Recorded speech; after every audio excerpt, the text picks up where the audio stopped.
మానవత్వానికి గుర్తింపుగా GOMs number 124 ను జారీ చేసింది.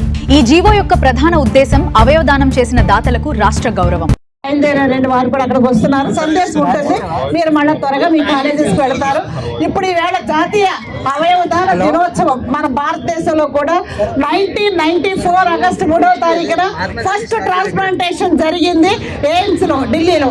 దాని తేదీని పురస్కరించుకొని మన భారత ప్రభుత్వం వారు కూడా 2024 జూన్ నెలలో ఈ ఆగస్టు 3వ తేదీని అవయవదాన దినోత్సవంగా అధికారికంగా ప్రకటించారు. సో మనం అఖిల భారత శరీర అవయవదాతల సంఘం పక్షాన ఈ యొక్క 15 రోజులు, ఎందుకంటే August 13 world organ donation day నడుస్తుంది, అలాగే ఆగస్టు 6వ తారీఖున వరల్డ్ ఆర్గాన్ డోనర్స్ డే.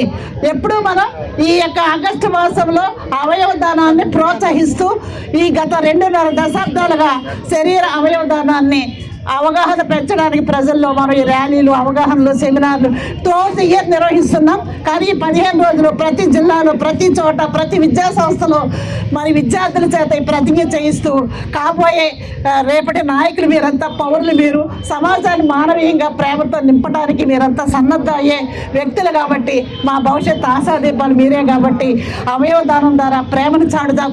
అవయవదానం ద్వారా 8 మందికి అవకాశం వస్తే జీవితాన్ని ఇద్దాం. మన స్కిన్ డొనేట్ చేద్దాం, న్యాచురల్గా సరిపోతే మన నేత్రాలను డొనేట్ చేద్దాం. భారతదేశాన్ని అందరితో నుంచి విముక్తి చేయడం మన చేతుల్లోనే ఉంది.